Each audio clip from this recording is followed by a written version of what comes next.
সব latest update পেতে subscribe করুন আমাদের চ্যানেলে আর বেল আইকনে ক্লিক করতে ভুলবেন না।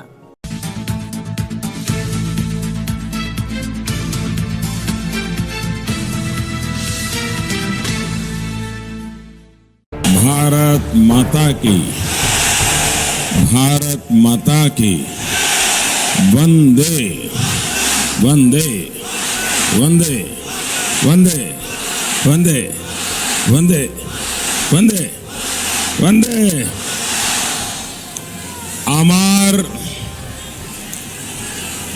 আমার প্রিয় বাংলার ভাই ও বোনেরা,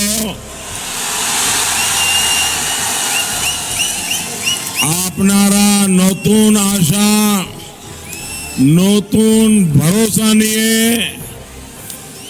এই সভাতে আসছেন। আপনাদের মনে নতুন বাংলা গড়ার স্বপ্ন, আপনাদের সাদর অভিনন্দন এবং প্রণাম।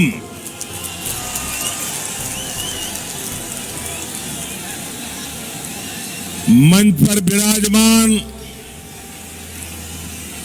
भारतीय जनता पार्टी के सभी वरिष्ठ नेतागण, हमारे उम्मीदवार श्री और विशाल संख्या में पधारे हुए उत्साह और उमंग से भरे हुए लोकतंत्र के प्रति संपूर्ण समर्पण रखने वाले मेरे प्यारे भाई और बहनों,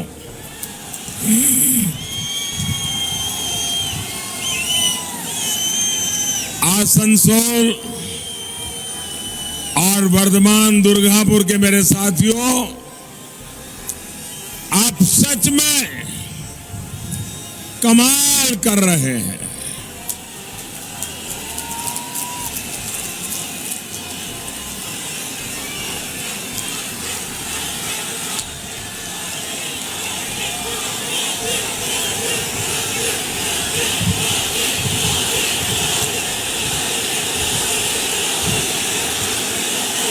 इस बार आपने जो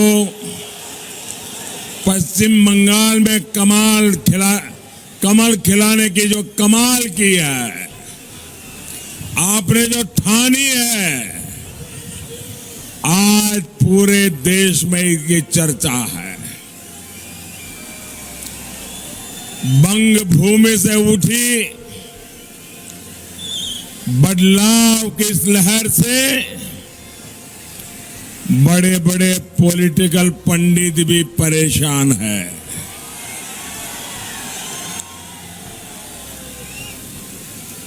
पश्चिम बंगाल के लोग इस बार महामिलावटी दलों को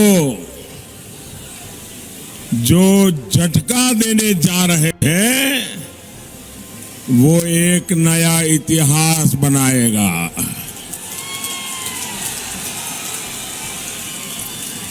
जो लोकतंत्र को हाईजैक करने की कोशिश करती हो, ऐसी तृणमूल को सबक सिखाने का मन पश्चिम बंगाल ने बना लिया है।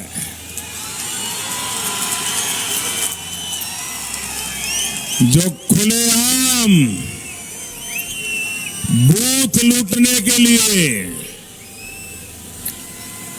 केंद्रीय सुरक्षा बलों पर हमला करने के लिए अपने कार्यकर्ताओं को भड़काते हैं, उनको यहां की जनता ने अब ठीक करना शुरू कर दिया है। स्पीड ब्रेकर दीदी,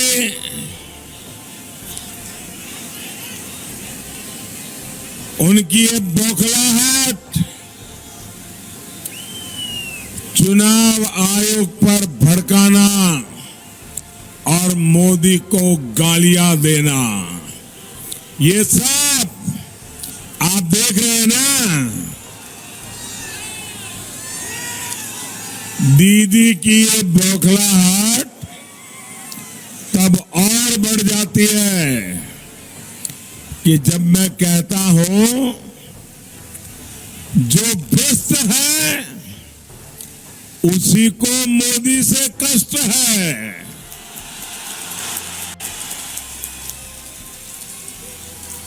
साथियों, आसनसोल की इस धरती से मैं भारतीय जनता पार्टी के एक एक सिपाही को बधाई देना चाहता हूं।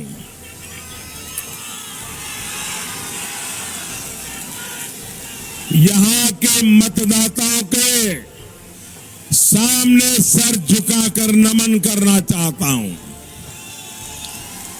पहले 2 चरणों में जिस तरह आपने अपने बुद्ध की रक्षा की है, सामान्य जन के लोकतांत्रिक अधिकार की रक्षा की है, इसके लिए आप कोटि कोटि बधाई के पात्र हैं। दल से बड़ा देश, इस भावना के साथ आप जिस समर्पण भाव से यहां तृणमूल के अत्याचार के खिलाफ लड़ रहे हैं, उसका परिणाम मिल रहा है। आपका पसीना, आपका बलिदान पश्चिम बंगाल के हर उस व्यक्ति को शक्ति देने वाला है जिसकी आवाज को बरसों से दबाया गया, जिसके हक को गुंडों ने छीन लिया, जिसकी कमाई को जगाई मथाई के गठबंधन ने लूट लिया।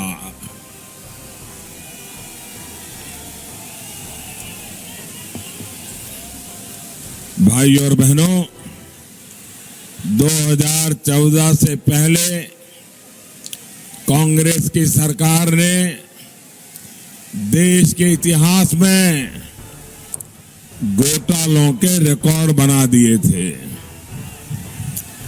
आज टीएमसी की सरकार घोटालों के विषय में कांग्रेस को पूरी टक्कर दे रही है।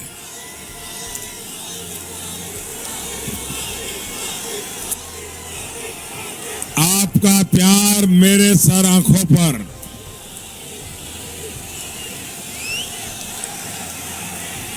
करप्शन हो या क्राइम,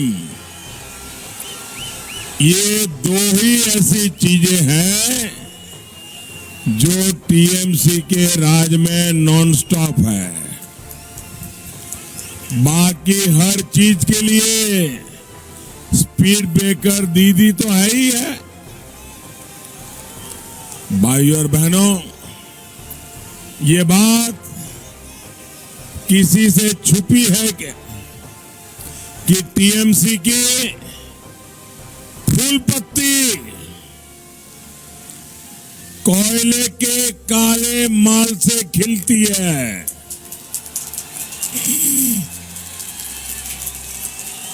साथियों, नारदा, शारदा, रोजवेली,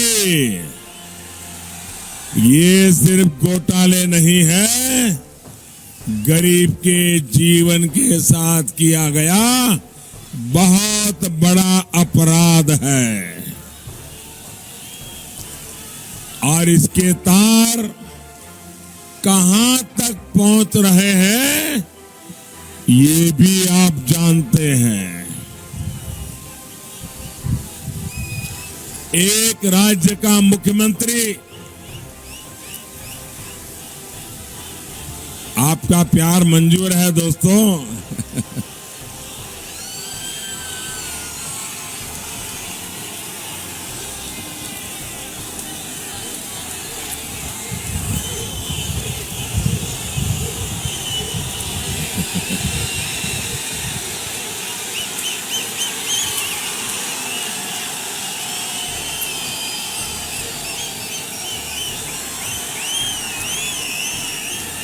बंगाल का ये प्यार मैं भूल नहीं सकता हूं भाइयों।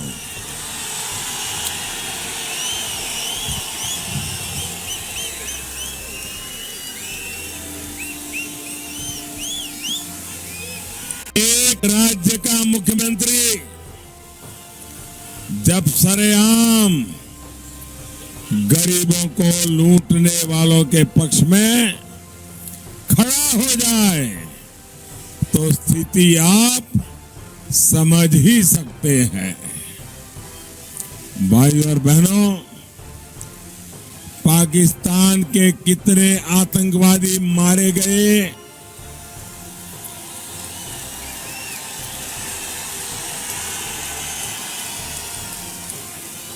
इस बात का तो उनको सबूत चाहिए, लेकिन गरीबों की कमाई को किसने लूटा, उसके सबूतों को मिटाने का ये दिन रात षड्यंत्र करते रहते हैं।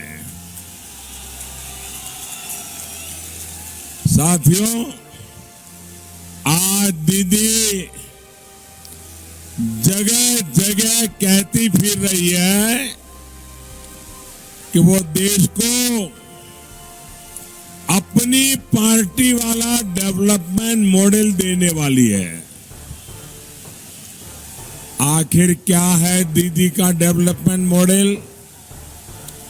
साथियों, स्पीड ब्रेकर दीदी का ये मॉडल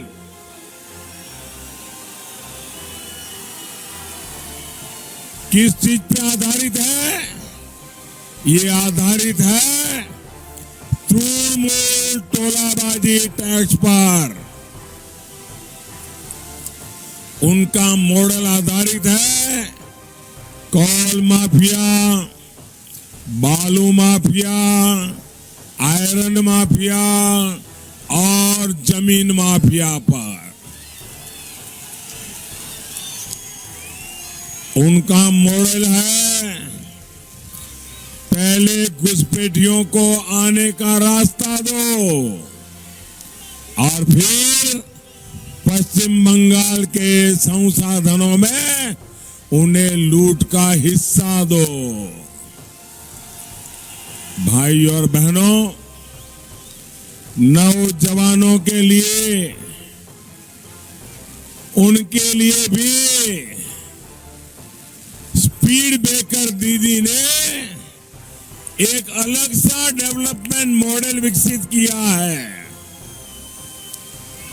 पहले तो यहां नौकरी की दिक्कत, नौकरी मिलती है तो वेतन नहीं मिलता, जिनको वेतन मिलता है उन्हें इंक्रीमेंट नहीं मिलता, वेतन में बढ़ोतरी होती नहीं, जिनकी तनख्वाह कुछ बढ़ती है उन्हें डीए का लाभ नहीं मिलता।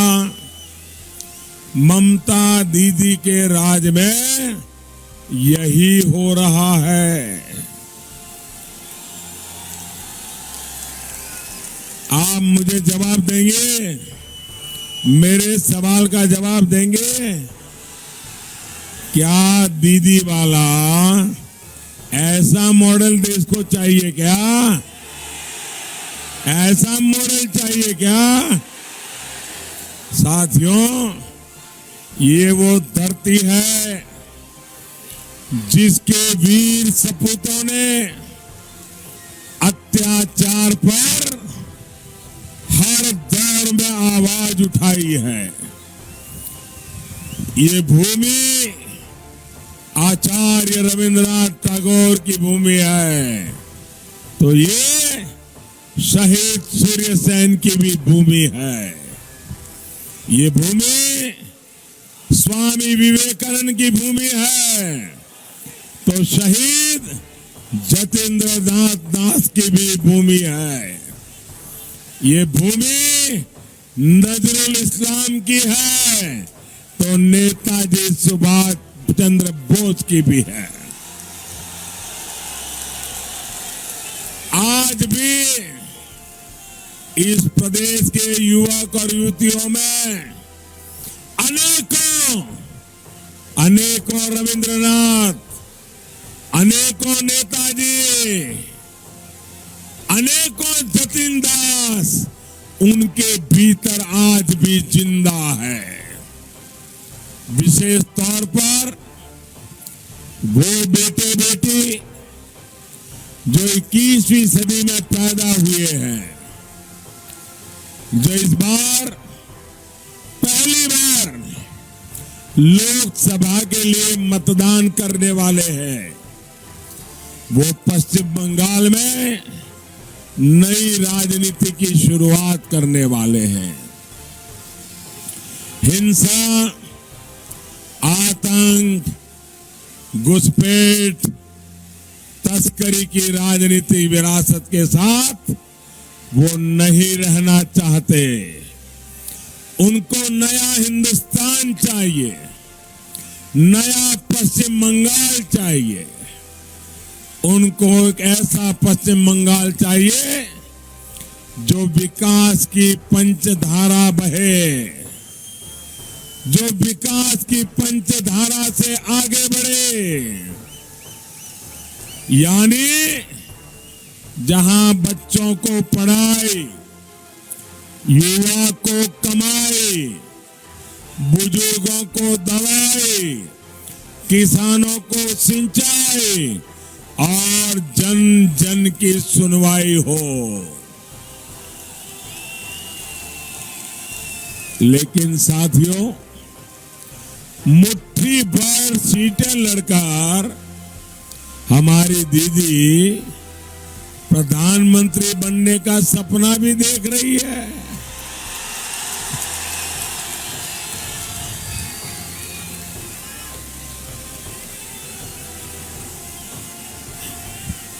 अगर ऑक्शन से प्रधानमंत्री का पद मिल जाता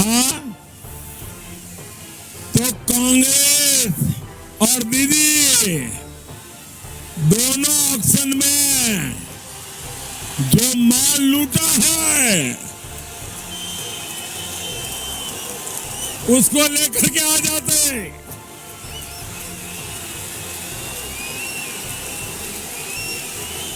दीदी, ये प्रधानमंत्री पद ऑक्शन में नहीं है जो शारदा नारदा के पैसों से खरीदा जा सकता है। ये प्रधानमंत्री पद 130 करोड़ देशवासियों के आशीर्वाद से मिलता है। ये प्रधानमंत्री पद सामान्य मानवी की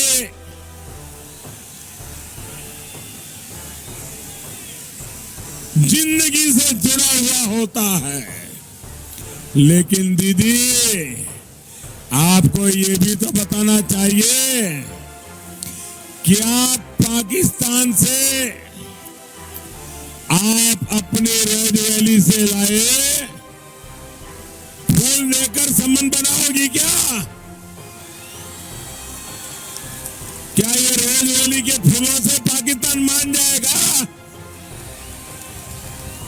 क्या आतंकियों से आप ये कहोगी कि आपने अपने आतंकी होने का सबूत लाओ? आप उसको आतंकी होने का सबूत मांगोगे क्या? और आप लोगों को ये भी बताइएगे, जम्मू कश्मीर के लिए दीदी कोलकाता में हाथ पकड़ पकड़ के नाच रहे थे आप लोग। जम्मू कश्मीर के भी बाप बेटे आए थे। दीदी जरा बताइए, ये कोलकाता में जिनके हाथ पकड़ करके सारे नेता उछल कूद कर रहे थे, अब वो कह रहे हैं कि जम्मू कश्मीर में अलग प्रधानमंत्री चाहिए। इसी धरती के संतान डॉक्टर श्यामा प्रसाद मुखर्जी ने बलिदान दिया था। इस देश में दो प्रधान, दो विधान, दो निशान नहीं चलेंगे। और आज जम्मू कश्मीर में अलग प्रधानमंत्री की बात हो रही है और वो आपके साथ मंच पे बैठ करके हाथ उठा करके मोदी हटाने के लिए नारे लगा रहे थे। क्या दीदी आप भी चाहती हो कि हिंदुस्तान में दो प्रधानमंत्री हो?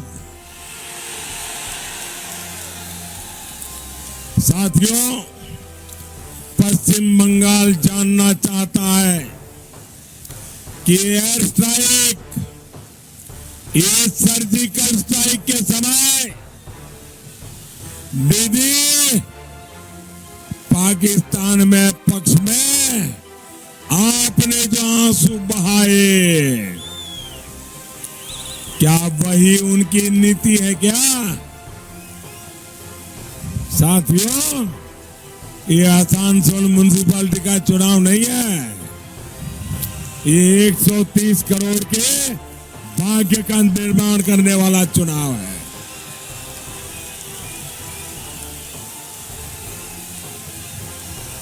देश की सुरक्षा के मुद्दे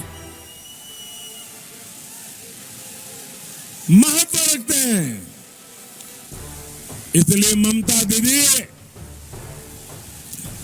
आपको इन सवालों के जवाब देने ही होंगे।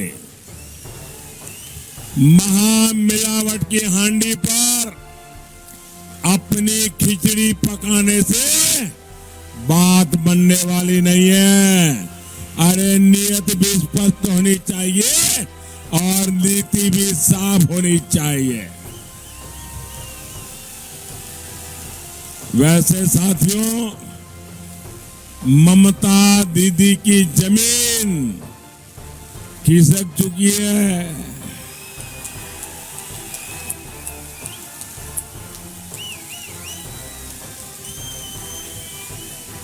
अब उनका सूरज तपता नहीं है, वो अस्त होने लगा है और इस बात का अंदाज उनको भी है। टीएमसी की आज ये स्थिति हो गई है कि रैलियों में लोग नहीं आ रहे हैं तो विदेशों से फिल्मी कलाकार बुलाने पड़ रहे हैं।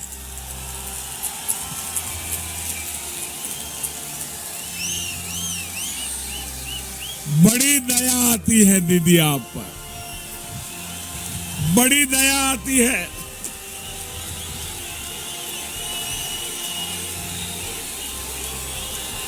अरे दीदी क्या हाल कर दिया ये बंगाल की वीर जनता ने आपका। भाई और बहनों, दीदी ने पहले घुसपैठ कराकर अपना काडर बनाया और अब प्रचारक भी वो विदेश से बुला रही है। लेकिन आपका ये चौकीदार, आपका ये चौकीदार दो टूक कहना चाहता है। घुसपैठियों के दम पर पश्चिम बंगाल की राजनीति अब नहीं चलेगी। दीदी ने भाड़े के गुंडों के दम पर शासन की जो परंपरा चलाई है वो भी अब खत्म होकर के रहेगी। अब पश्चिम बंगाल का भाग और देश की दिशा भारत माता की जय कहने वाले ही तय करेंगे। भाई और बहनों, नया हिंदुस्तान बनाने की जिम्मेदारी, नया भारत बनाने की जिम्मेदारी आपकी और हम सबकी है। नया हिंदुस्तान सपनों और आकांक्षाओं को पूरा करने वाला नेतृत्व चाहता है। नया हिंदुस्तान एक विजन वाली सरकार चाहता है, डिवीजन वाले परिवार नहीं चाहता।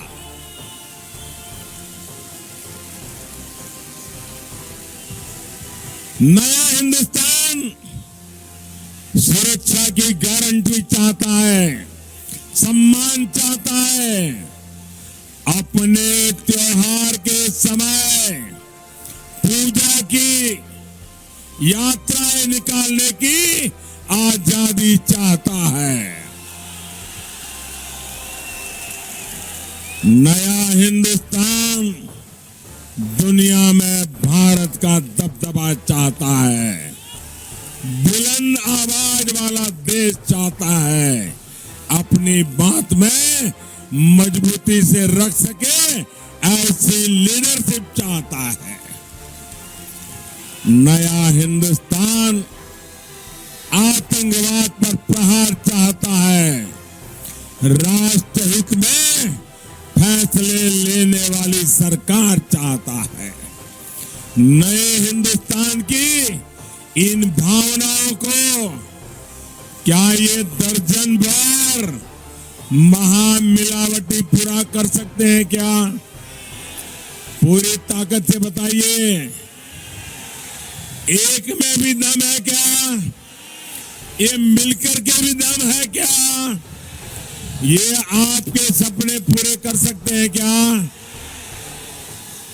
आप मुझे बताइए, ईमानदारी से बताएंगे, ईमानदारी से बताएंगे, जी भर के बताएंगे।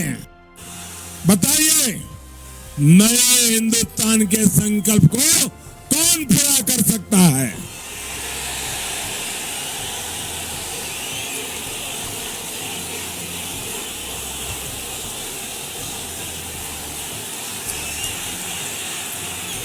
कौन पूरा कर सकता है? आपको भरोसा है, पूरा विश्वास है?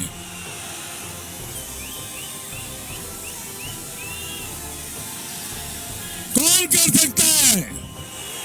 कौन कर सकता है? कौन कर सकता है?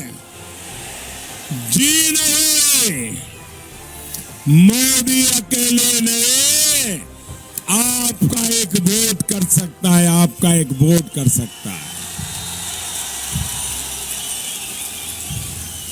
आपके वोट की ताकत है कि सेना के जवान सर्जिकल स्ट्राइक कर सकते हैं। आपके वोट की ताकत है कि सेना के जवान एयर स्ट्राइक कर सकते हैं।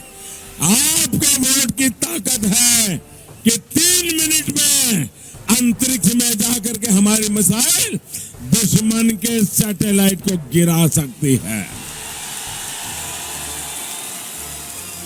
भाइयों बहनों, आतंकवाद खत्म होना चाहिए कि नहीं होना चाहिए?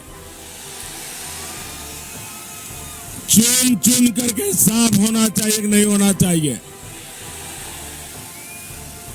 और इसके लिए दिल्ली में मजबूत सरकार चाहिए कि नहीं चाहिए? मजबूत सरकार चाहिए कि नहीं चाहिए?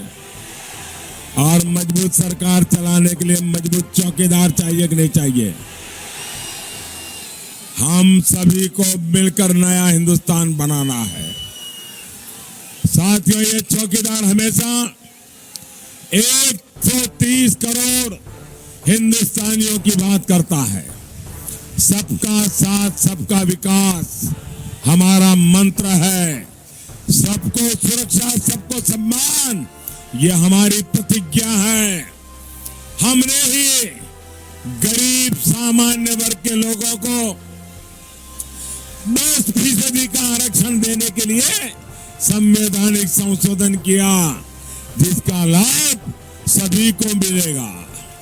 हमने ही दलितों के हित की रक्षा के लिए कदम उठाए। हमने ही ओबीसी के लिए पिछड़े आयोग को संवैधानिक दर्जा दिलाया। ये हमारी ही सरकार है। जो देश में विकास की दौड़ में पिछड़ चुके उत्तर पूर्वी और पूर्वी भारत के लिए विशेष योजनाएं पूरा कर रही है। मुझे याद है कि सरकार बनने के 6 महीने के भीतर ही मैंने यहाँ के सेल के आधुनिकीकरण के प्रोजेक्ट को देश को समर्पित किया था। साथियों, एक संवेदनशील सरकार लोगों की अपेक्षाओं, लोगों की आशाओं को ध्यान में रखते हुए काम करती है। ये हमारी ही सरकार है जिसने बेटियों के साथ रेप, बलात्कार जैसे अपराध में फांसी तक का प्रावधान किया है।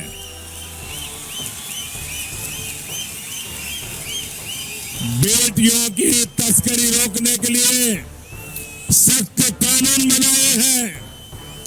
मुस्लिम महिलाओं को 3 तलाक के चंगाल से आजाद करने के लिए हम प्रतिबद्ध हैं। भाई और बहनों, आज 23 अप्रैल है। 23 मई को इस समय तो देश में चुनाव के नतीजे आ गए होंगे। 23 मई को 1 महीने के बाद जब चुनाव के नतीजे आएंगे, 23 मई को जब फिर एक बार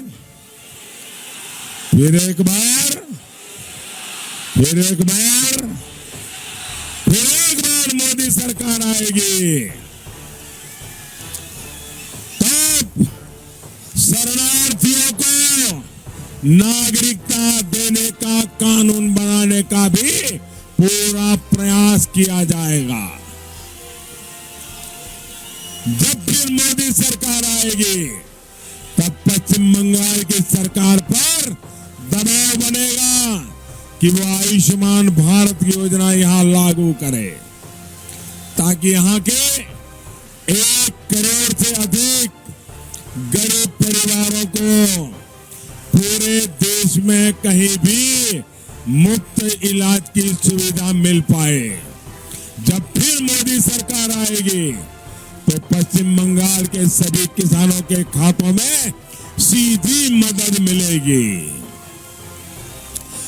जब फिर मोदी सरकार आएगी, तब व्यापारियों के लिए एक राष्ट्रीय व्यापारी आयोग बनाया जाएगा। जब फिर मोदी सरकार आएगी, तब 2022 तक पश्चिम बंगाल के हर गरीब बेघर के पास अपना पक्का घर होगा, घर में शौचालय होगा, गैस का कनेक्शन होगा, बिजली होगी, दूधिया एलईडी बल्ब होगा। साथियों, ये सभी संकल्प आपके पश्चिम बंगाल के एक एक साथी के सहयोग से सिद्ध होने वाले हैं। हम सभी चौकीदारों को अत्याचारियों का डटकर मुकाबला करना है। आपको किसी से डरने की जरूरत नहीं है। ये कांग्रेस, टीएमसी और लेफ्ट मिलकर जो अफवाहें उड़ा रहे हैं, उससे भी सतर्क रहिए। खुलकर बूथ तक आइए और अपना वोट डालिए। साथियों, 2014 में मैंने आपसे आकर के वोट मांगा था, बाबुल सुप्रियो, और आपने मेरी बात रखी। मैंने आपकी भावनाओं का हृदय से सम्मान दिया। भाइयों बहनों, बाबुल सुप्रियो आपके लिए लड़ते रहे हैं। हमारे सभी कार्यकर्ता आपके लिए लड़ने मरने वाले कार्यकर्ता हैं। एक बार फिर हमारे सभी साथियों को आशीर्वाद दीजिए, पहले से ज्यादा भारी बहुमत से जिताइए। और आप विश्वास रखिए, आप जब कमल के निशान पर बटन दबाएंगे ना, तो आपका वोट सीधा सीधा मोदी के खाते में जाएगा। ये चौकीदार को मिलेगा और आपका वोट एक एक कमल का फूल ये चौकीदार को मजबूत बनाएगा। भाइयों बहनों, देश मजबूत होना चाहिए कि नहीं? देश मजबूत होना चाहिए कि नहीं? सरकार मजबूत होनी चाहिए कि नहीं? चौकीदार मजबूत होना चाहिए कि नहीं? हर हिंदुस्तानी चौकीदार होना चाहिए कि नहीं? तो मैं एक संकल्प दिलवाता हूं, दोनों हाथ ऊपर करके मुट्ठी बंद करके पूरी ताकत से संकल्प लेना है। आपको बोलना है चौकीदार। क्या बोलेंगे? क्या बोलेंगे? क्या बोलेंगे? गांव गांव है, गांव गांव है, शहर शहर है, बच्चा बच्चा, बड़े बुजुर्ग भी, माता बहने घर घर में है, खेत खलिहान में, बाग बगान में, देश के अंदर सरहद पर भी डॉक्टर, इंजीनियर, शिक्षक, प्रोफेसर, लेखक, पत्रकार, कलाकार भी, किसान, कामगार, दुकानदार भी, वकील, व्यापारी, छात्र छात्राएं, पूरा हिंदुस्तान, पूरा हिंदुस्तान, पूरा हिंदुस्तान भारत माता की